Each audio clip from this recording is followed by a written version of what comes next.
ರಾಜ್ಯದ ರೈತ ಬಾಂಧವರಿಗೆ ನಮಸ್ಕಾರ. ರೈತ ಸಮುದಾಯಕ್ಕೆ ಇವತ್ತಿನ ಈ ಒಂದು ವಿಡಿಯೋದಲ್ಲಿ ಪ್ರಮುಖವಾದ ಸುದ್ದಿಗಳು ಸಿಗಲಿದೆ. ಹೌದು, 2 ತಿಂಗಳ ಬಳಿಕ ಸಿಎಂ ಸಿದ್ದರಾಮಯ್ಯನವರು ಅಧಿಕಾರಕ್ಕೆ ಮತ್ತೆ ಚುರುಕಾಗಿದ್ದಾರೆ. ಹೌದು, ರೈತರ ಕುರಿತು ಸಭೆಯನ್ನು ನಡೆಸಿದ್ದಾರೆ. ಹಾಗೆ ಬರ ಪರಿಹಾರ ರೈತನ ಬ್ಯಾಂಕ್ ಖಾತೆಗೆ ಜಮೆಯಾಗುತ್ತಿದೆ. ಈ ಕುರಿತು ಪ್ರಮುಖವಾದ ಸುದ್ದಿಯೊಂದನ್ನು ರಾಜ್ಯದ ಮುಖ್ಯಮಂತ್ರಿ ಸಿದ್ದರಾಮಯ್ಯನವರು ತಿಳಿಸಿದ್ದು, ಪ್ರತಿಯೊಬ್ಬ ರೈತರು ಕೂಡ ವಿಡಿಯೋನ ಸಂಪೂರ್ಣವಾಗಿ ನೋಡಿ ಮಾಹಿತಿಯನ್ನು ತಿಳಿದುಕೊಳ್ಳಿ. ಅದಕ್ಕೂ ಮುಂಚೆ ನೀವೇನೂ ಕೂಡ ನಮ್ಮ ಚಾನಲ್ಗೆ ಸಬ್ಸ್ಕ್ರೈಬ್ ಆಗಿಲ್ಲವೆಂದಲ್ಲಿ ಈ ಕೂಡಲೇ ತಪ್ಪದೇ ಸಬ್ಸ್ಕ್ರೈಬ್ ಮಾಡಿಕೊಳ್ಳಿ. ನಾವು ಹಾಕೋ ಪ್ರತಿಯೊಂದು ಹೊಸ ವಿಡಿಯೋಗಳು ಮೊದಲು ಬಂದು ನಿಮಗೆ ತಲುಪುತ್ತದೆ.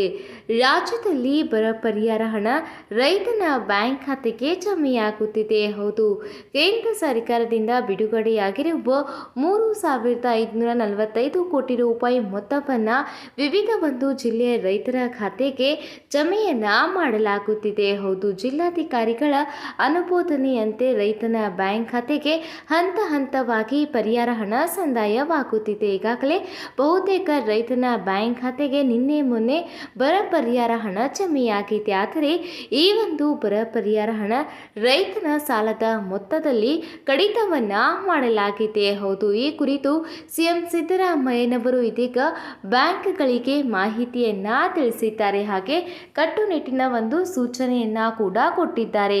ರೈತನ ಬರ ಪರಿಹಾರ ಹಣ ಹಾಗೆ ಬೆಳೆ ವಿಮೆ ಹಣವನ್ನ ಸಾಲದ ಒಂದು ಮೊತ್ತಕ್ಕೆ ತೆಗೆದುಕೊಳ್ಳುವಂತೆ ಇಲ್ಲ. ರೈತನ ಅನುಮತಿ ಇಲ್ಲದೆ ಸಾಲಕ್ಕೆ ಅದನ್ನ ಕಟ್ಟನ್ನ ಮಾಡಿಕೊಳ್ಳುವಂತೆ ಇಲ್ಲ ಎಂಬ ಮಾಹಿತಿಯನ್ನ ನಿನ್ನೆಯ ಒಂದು ಸಭೆಯಲ್ಲಿ ತಿಳಿಸಿದ್ದಾರೆ. ಹೌದು, ಕೃಷಿ ಮತ್ತು ವಿವಿಧ ಒಂದು ಸಮಸ್ಯೆಗಳ ಕುರಿತು ನಿನ್ನೆ ಸಿಎಂ ಸಿದ್ದರಾಮಯ್ಯನವರು ವಿವಿಧ ಸಚಿವ ಇದರ ಜೊತೆಗೆ ಅಧಿಕಾರಿಗಳ ಜೊತೆಗೆ ಸಭೆಯನ್ನು ನಡೆಸಿ ಈ ಒಂದು ಮಾಹಿತಿಯನ್ನ ತಿಳಿಸಿದ್ದಾರೆ. ಹೌದು, ರೈತರ ಬರ ಪರಿಹಾರ ಮೊತ್ತವನ್ನ ಸಾಲಕ್ಕೆ ತೆಗೆದುಕೊಳ್ಳುವಂತೆ ಇಲ್ಲ ಎಂದು ಕಟ್ಟುನಿಟ್ಟಿನ ಸೂಚನೆಯನ್ನ ನೀಡಿದ್ದಾರೆ. ಇದರ ಜೊತೆಗೆ ಇನ್ನೇನು 2024 ಹಾಗೂ 25ನೇ ಸಾಲಿನ ಮುಂಗಾರು ಪ್ರಾರಂಭವಾಗಲಿದೆ. ಹೌದು, ಮುಂಗಾರು ಕುರಿತು ಯಾವೆಲ್ಲ ಕ್ರಮವನ್ನ ಕೈಗೊಳ್ಳಬೇಕು, ಹಾಗೆ ಇದಕ್ಕೆಲ್ಲ ಕರ್ನಾಟಕದಲ್ಲಿ ಏನೆಲ್ಲ ಸಿದ್ಧತೆಯನ್ನ ಮಾಡಿಕೊಳ್ಳಬೇಕು ಎಂಬ ಮಾಹಿತಿಯ ಬಗ್ಗೆ ಚರ್ಚೆಯನ್ನ ಕೂಡ ನಡೆಸಿದ್ದಾರೆ. ಹೌದು, ಅತಿ ಶೀಘ್ರದಲ್ಲೇ ಮುಂಗಾರು ಕೂಡ ರಾಜ್ಯಕ್ಕೆ ಬರಲಿದ್ದು, ಈ ಒಂದು ಕಾರಣದಿಂದ ರೈತನಿಗೆ ಬಿತ್ತನೆಯಲ್ಲಿ ಯಾವುದೇ ರೀತಿ ತೊಂದರೆ ಆಗದಂತೆ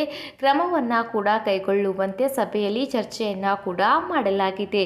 ಇವತ್ತಿಗೆ ಇಷ್ಟೇ ಫ್ರೆಂಡ್ಸ್, ಮತ್ತೆ ಸಿಗೋಣ ಮುಂದಿನ ಒಂದು ಹೊಸ ಸುದ್ದಿಯ ಜೊತೆಗೆ. ಅಲ್ಲಿ ತನಕ ಈ ಒಂದು ವಿಡಿಯೋನ ಲೈಕ್ ಮಾಡಿ ನಿಮ್ಮ ಸ್ನೇಹಿತರೊಂದಿಗೆ ಈ ಒಂದು ವಿಡಿಯೋನ ಮರೆಯದೆ ಹಂಚಿಕೊಳ್ಳಿ. ಧನ್ಯವಾದಗಳು.